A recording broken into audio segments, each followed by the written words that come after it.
Christianity may have been influenced by Roman paganism, by Greek Hellenism, by the various mystery cults and religions that were operating in the world 2,000 years ago. The Greek Testament, the Christian scriptures, by us are not viewed as part of the Bible or as divinely inspired. The Christian Bible and much of its theology is based upon tremendous misinterpretation of our Bible. And that's rampant. And finally, much of Christianity and the Christian Bible engages in demonizing the Jewish people and at some level is anti-Jewish. Many pronouncements in the Christian Bible are simply not acceptable. Much of the book of Acts focuses on Paul, who spends most of his time spreading his faith in Jesus among Gentiles in Asia Minor, from Syria to Greece, into Rome and Italy, into what's called modern-day Turkey. And this view, this conventional view, basically sees the spread of Christianity as a straight line going from Jesus to Paul and onward. And it sees Paul as operating in tandem with the other apostles of Jesus who were based in Jerusalem. So basically, what conventional wisdom in the church sees is that you had what we all refer to as Peter and Paul. That Peter is the leader of the Jerusalem group, the Jews based in Jerusalem, and Paul operates in tandem with Peter in the exile and the diaspora among Gentiles. Again, if you were to take the pulse of most Christians over the past 1900 years, that's the story they would tell you. However, this story is probably not as simple as this.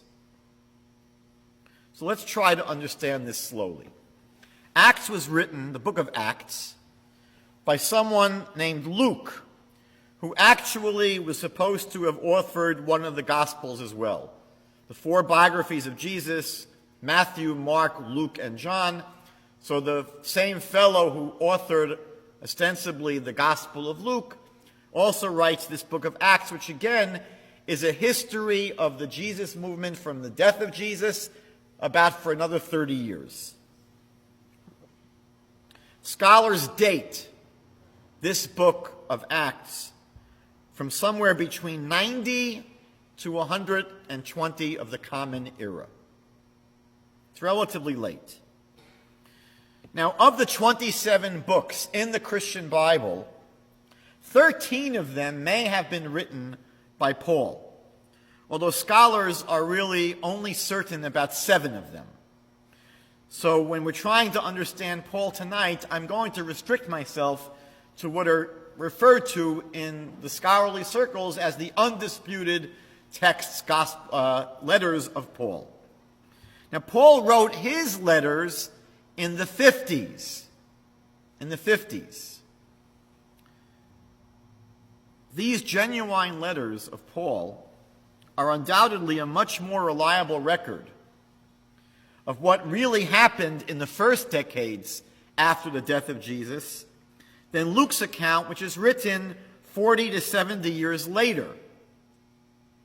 And especially when it comes to understanding Paul himself. Again, let's lay it out. We have Paul's letters, which are written in his lifetime about himself. And then we have Luke's account, Luke's story of basically Paul. The main character in the book of Acts is Paul. But Luke is not Paul. And Luke is writing these stories many years later. I would posit that if you want to get the most accurate understanding of Paul, you want to go to his own letters. And we'll see later tonight why there's many reasons to be questioning the accuracy of the account in the book of Acts. Now, before looking at before we look at Paul's own writings, it's important to know a little bit about Paul. So according to all accounts, and this is very critical, Paul never met Jesus. Paul never actually met Jesus.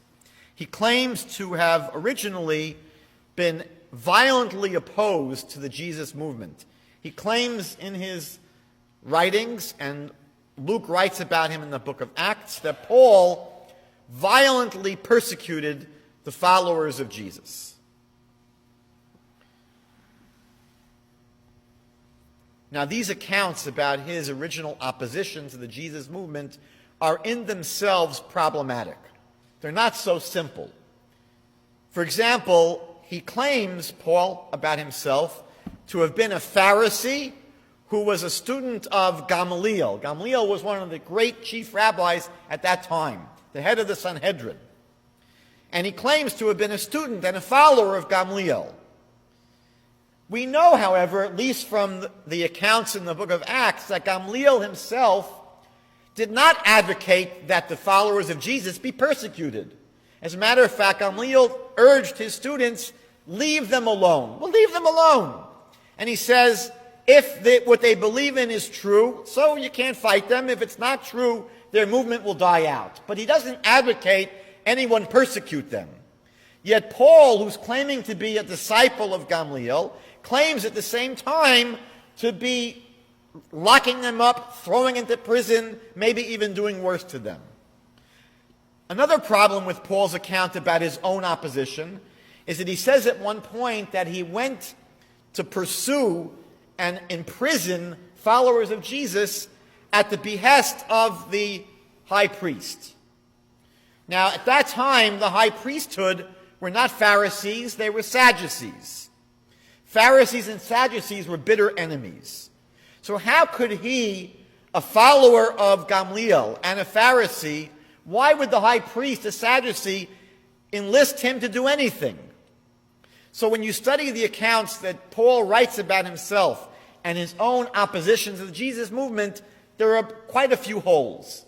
And one of the greatest holes, which we're not going to explore now, is why would anyone back then have been interested in killing or imprisoning followers of Jesus? That's not clear at all. What were they doing that was against Jewish law?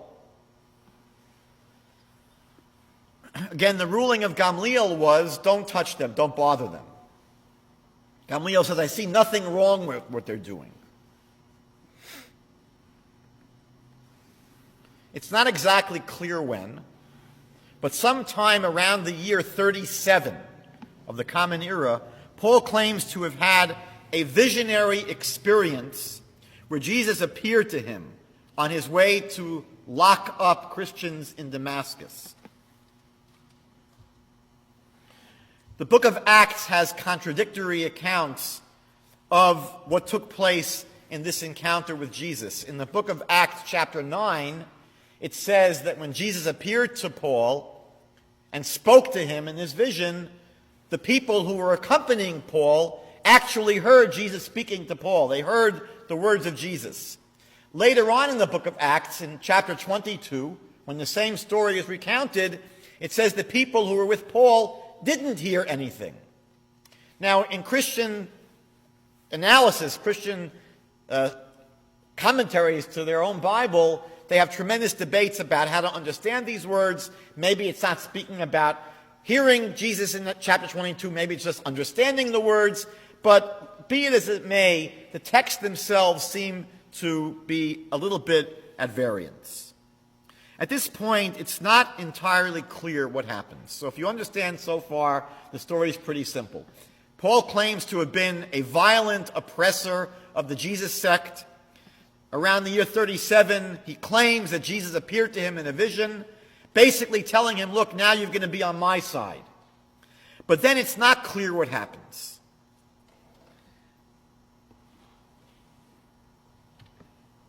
If Paul is now going to follow Jesus, what is he supposed to do?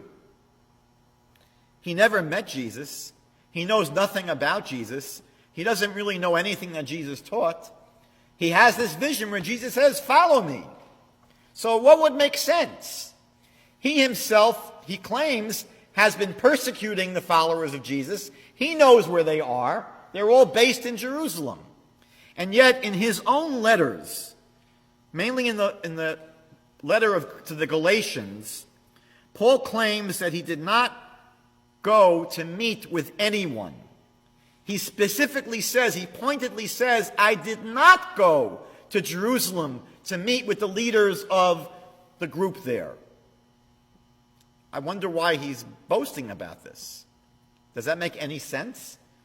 That here he wants to be a follower of Jesus. He knows nothing about him. He knows where the people who had been the followers of Jesus and were with Jesus and heard Jesus teaching were in Jerusalem. And he says, no, I didn't go to meet with them in Jerusalem. He claims that nothing that he knows about Jesus did he receive from any human being. And he claims that his knowledge about Jesus came strictly from Jesus himself in ongoing mystical encounters with Jesus. He didn't just have this one encounter on the road to Damascus. Paul claims that he continually received mystical encounters with Jesus where Jesus told him what he was supposed to do and believe. Instead of going to Jerusalem and meeting with the leaders of the Jesus movement, Paul claims instead that he went to the desert of Arabia for a period of time, and then he writes, then after this, he says it wasn't until 3 years later that he finally went to Jerusalem, and he only met with 2 of the leaders of the movement. He met with James and with Peter for a period of 15 days only. He didn't come back to Jerusalem until 14 years later. Now, the book of Acts, and this is going to be a little bit complicated, but let's try to focus in on this.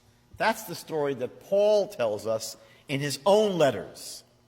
The book of Acts portrays the early days of Paul's involvement as a follower of Jesus a little bit differently. There in the book of Acts, we're told that after his mystical experience on the road to Damascus, he proceeds to the city of Damascus, to the house of Ananias. Ananias was a member of the Jesus movement. And there Ananias baptizes Paul. And a short while later, Paul then goes to Jerusalem where he's introduced to all the apostles. Now, in Paul's account in Galatians chapter 2, he seems to have very little relationship with the group in Jerusalem. This again is important. Paul seems to present in his letters that he was an independent agent, that the people in Jerusalem, they were the people that dealt with the Jewish community, and he himself was dealing with the Gentiles. He claims that it was Jesus himself that appointed him to be an apostle to the Gentiles. And they didn't really seem to have any other relationship. Paul doesn't seem to say in his own letters that he had to report to them, that they supervised what he was teaching, only that they requested he raise money for the poor, ostensibly for the poor members of the Jerusalem group.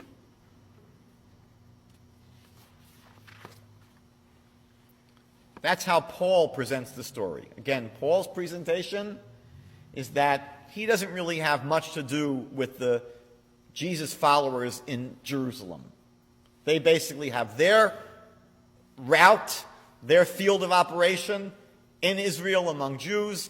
Paul claims that he is operating independently among Gentiles, and he doesn't have much responsibility back to the people in Jerusalem. In Acts, however, again, it's presented differently. There, it seems, Paul is more tethered to the group in Jerusalem. He has to report to them. At one point, they seem to haul him in because they're bothered by things they're hearing about Paul. So there he has more of a responsibility, more of a relationship with the group back in Jerusalem, and he has to basically explain what he's teaching to the Gentiles, and they have to approve of what he's teaching to the Gentiles.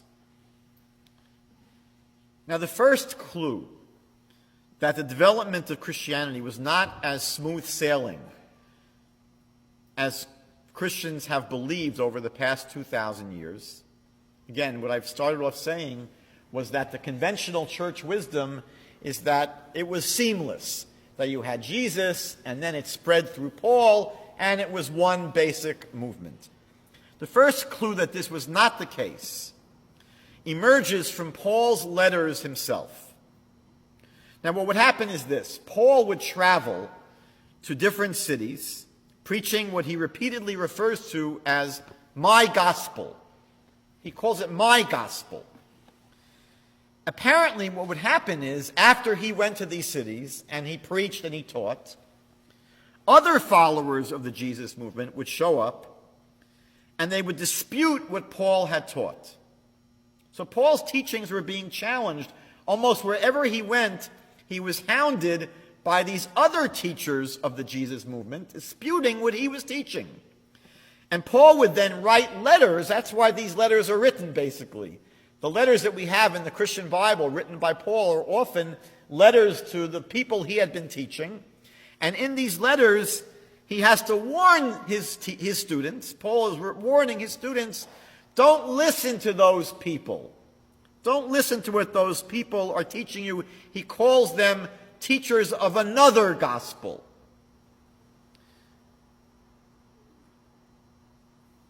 Paul is constantly having to defend himself against these other followers of Jesus who are questioning what he teaches and his authority. Paul often seems on the defensive, and he needs to consolidate his hold over the people that he had been teaching. It seems that aside from disputing the contents of what Paul was teaching, these other rival teachers would repeatedly accuse Paul of being a liar. They questioned his integrity, not just what he was teaching. They questioned him as a person. They questioned his integrity. How do we know this? Because throughout his writings, Paul is constantly protesting too much. And Paul is constantly saying, I'm not lying. I'm telling you the truth. I'm not lying. I'm telling you the truth. Now, when you read through the Jewish Bible, you don't have Isaiah or Ezekiel or Jeremiah telling the people, listen, people, I'm not lying to you. I'm telling you the truth. Normally, people that are prophets, they give their prophecy. And Paul is repeatedly having to justify himself and defend himself. So what's clear is that it wasn't smooth sailing. What's very clear is that Paul was not getting an easy ride. Now, who might these religious opponents have been? And why might they have disputed Paul's teachings? He refers to them as rival teachers, and sometimes mockingly as super apostles.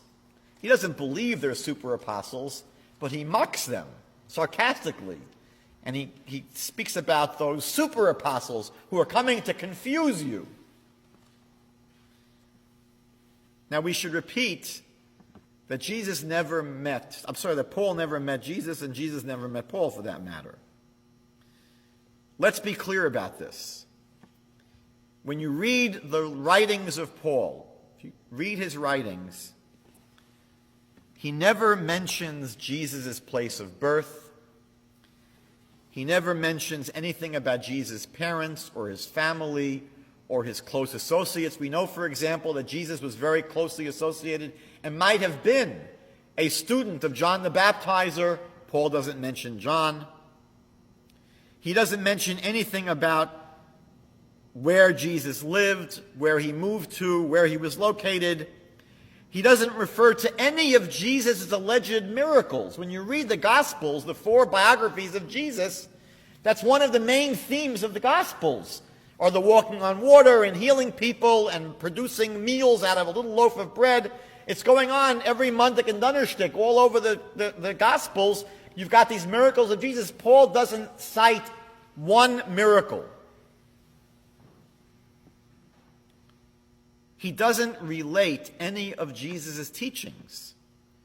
You have famous teachings of Jesus, like the Sermon on the Mount, all the parables of Jesus, all the things Jesus taught. Paul never cites any of them. There's no mention of Jesus' trial. So not only do you have a person who never met Jesus, you have a person in all of his writings, and again, he might have written between 7 and 13 books in the Christian Bible, he doesn't mention literally anything about Jesus whatsoever. He does teach a lot about how he viewed Jesus, how he viewed the significance of Jesus' crucifixion and Jesus' alleged resurrection. So the important thing to understand is that in the writings of Paul, what you are not finding is the religion of Jesus. It's not anything about what Jesus taught. It's a religion about Jesus. That's what you're getting from Paul. Nothing really that tells you who Jesus was, what he taught, what his values were, what he was encouraging people to do. It's basically from Paul's ideas, Paul's insights into how he understood Jesus, specifically what the death of Jesus might have meant, and his alleged resurrection. That's all you really get from Paul. If you wanted to find anyone on the planet who knew about Jesus, you would go to Jesus' own students and family. You wouldn't go to a person who never met Jesus. All you have from Paul is the claim that Jesus appeared to him. So we now understand who Paul's opponents were. They were people who were associated with the Jerusalem church and were disturbed. Why were they opposing Paul? Because they were disturbed by what he was teaching. So let's examine now, what was it about Paul's teachings that might have gotten these people so upset? One of the most critical things about how Paul saw himself was that he saw himself as the apostle to the Gentiles. He sees that as his personal mission. He claims again that he was appointed to this role by Jesus himself, that he is the apostle to the Gentiles. Now, Paul did not require that these non-Jews observe the Torah. First of all, the Torah itself doesn't require that Gentiles observe the Torah. Gentiles only have to observe the Noahide code. But getting circumcised, keeping kosher, observing the Sabbath, the Jewish holidays, that's not required of Gentiles. What happened is this. It seems that there were people from the Jerusalem group who were coming around and insisting that if you're a non-Jew and you want to be part of the Jesus movement, you've got to convert to Judaism. Which means if you're a man, you have to get circumcised, and men and women have to observe all the commandments of the Torah. That seems to have been what was happening. Now, Paul, as you can imagine, who was vested and invested in spreading his message to non-Jews, he realized that to require these non-Jews to get circumcised and observe all the commandments of the Torah was going to be an obstacle and a barrier. So Paul is basically taking the position, no, you can be a follower of Jesus and you don't need to observe the Torah. So Paul disputed the claims of these people that were coming around. In 1 Corinthians chapter 9, verse 20, Paul says, "To the Jews I became as a Jew, so that I might win the Jews." He's interested in converting people. So he's going to become like a Jew so I might win the Jews. He says, "To those under the law," meaning to those who are obligated to follow the Torah, "I became as one under the Torah, though not being under the Torah myself." He states here outright, I don't believe I'm required to keep the Torah, but I would do it externally in order to get through to Jewish people. Why? That I might win those under the law. In Romans chapter 10, verse 4, Paul writes, The Messiah is the end of the law. And he writes this numerous times in his writings, that the Messiah is the end of the law. You're no longer under the curse of the law. I mean, he basically writes this repeatedly, negating the importance of the Torah. In Galatians chapter 3, verses 24 and 25, he says the Torah was our tutor. I liken it to training wheels on a bicycle. If you're a little kid and you're learning how to ride a two-wheeler, so it's hard. You can't balance yourself. So you have on the back wheels little training wheels. So that's what Paul is saying. The Torah was our tutor. And by the way, it wasn't a tutor for non-Jews. Non-Jews never had to keep the Torah. So Paul writes here in Galatians, the Torah was our tutor. For what purpose? To lead us to the Messiah. The whole purpose of the Torah from Paul's point of view is to lead us to faith in the Messiah, that, he says, we may be justified by faith. But now that faith has come, meaning now that the Messiah is here, we are no longer under a tutor. You can take your training wheels and throw them in the garbage, as far as Paul is concerned. So it seems that the real problem is not that Paul is saying that Gentiles don't have to keep the Torah. That wouldn't be so incredibly controversial. It seems that the real problem was that Paul's real position is that no one needs to keep the Torah. And we see Paul being directly challenged on this in the book of Acts chapter 21, where James says to Paul, they've been told about you, Paul, they've been told about you that you were teaching all the Jews who are among the Gentiles to forsake Moses, meaning forsake the Torah of Moses, telling them not to circumcise their children, nor to walk according to the traditions. So it seems that the real charge was that Paul was renouncing the importance and the requirement of keeping the Torah even for Jews.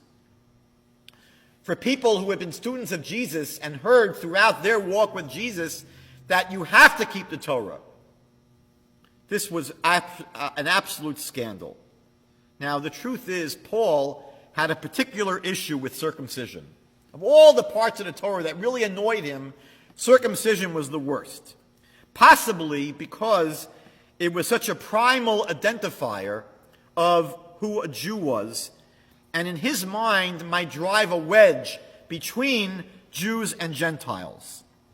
So Paul teaches in his writings, there is no longer a Jew and no longer a Gentile. We are now all one in the body of the Messiah. And so Paul teaches that circumcision counts for nothing. He tells his listeners, if you're circumcised, the Messiah will benefit you not at all. He even goes so far as to say in Galatians chapter 5, verse 12, that he wished that those people who were getting circumcised, that the knife should slip and they should castrate themselves. Another serious point of departure for Paul from the Jerusalem group was his view of Jesus. All the evidence points to the direction that the original followers of Jesus simply saw him as the Messiah. They certainly did not see him as God or worship him or pray to him. However, Paul seems to view Jesus at least as some kind of pre-existent divine being. Now, I will say that Paul's writings, because they're extensive, are often very confusing and contradictory. So at times he seems to express the idea that Jesus was divine. At other times, he simply sees Jesus as an elevated being, possibly some kind of angel, but nevertheless subordinate to God. So it's not entirely clear how Jesus is viewed by Paul. He clearly has a very, very elevated view of Jesus, possibly seeing Jesus as God. But what is clear is how Paul's readers understood him. It's one thing to be unclear about what Paul meant, but the proof, as far as I'm concerned, is in the pudding. And Paul's students and Paul's readers, how did they understand Paul? So what we see very clearly is that by the end of the first century, virtually all the followers of Paul's teachings came to worship Jesus as God. That's how they understood Paul. Or possibly, if you want to be generous, how they misunderstood Paul. This, from a Jewish perspective, would be considered idolatry. Another delineating issue is the question of how we can be justified in the eyes of God. John the Baptizer and Jesus took the position that we could be justified in the eyes of God by living righteous lives and repenting in the wake of sin. That seems to be in line with Judaism, in line with what the Torah teaches. That's how we're supposed to try to have a relationship with God, and we can be right in the eyes of God if we follow God's teachings and we repent and turn from them if we break God's teachings. We turn from our sins. In the Epistle of James, interesting, James, the brother of Jesus, may have actually authored this epistle in the Christian Bible. So in the Epistle of James, and again, we know that James would have been a traditional Jew, he emphasizes in his epistle the primacy of living the good life and being obedient to God and observing the Torah. And he says that we can be justified by the works that we do, by the good deeds that we do. Paul, however, who essentially dispensed with the Torah, for him, faith in Jesus replaces observance of the Torah. So Paul repeatedly teaches against what James taught and against what Jesus taught and against what Judaism teaches, that justification is by faith alone, independently of the works of the Torah, meaning it doesn't matter if you keep the Torah. What depends, from Paul's point of view, is simply, do you believe in Jesus? And the way Paul sees Jesus is that Jesus is a sacrifice that dies as a sacrifice for the sins of those who will believe in him. Now, Paul basically lays his cards out on the table. In the book of Galatians, chapter 2, verse 21, Paul says, if you could be righteous by keeping the Torah, then Paul says, then Jesus died in vain. So you see from Paul, his view is that we are not able to keep the Torah. If we could, then Jesus did not have to die for us. Paul's convinced that we don't have to keep the Torah because we're not able to keep the Torah. And so Paul sees the death of Jesus as a sacrifice for sin that replaces the sacrifices in the temple. What happened into the 2nd century was actually disgraceful and ironic.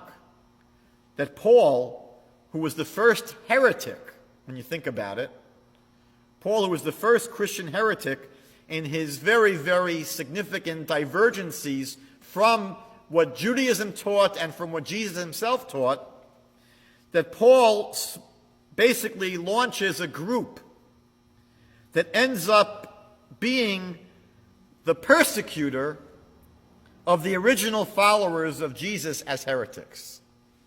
So here the first heretic becomes the decider, essentially, of who the real heretics are. And he turns the tables. So for Paul, the real heretics, not for Paul so much, but really his followers and the people who came after him, they begin to see those Jews who were clinging to the Torah and the observance of the Torah and their traditional Jewish values, they are now seen by the Christian movement as heretics.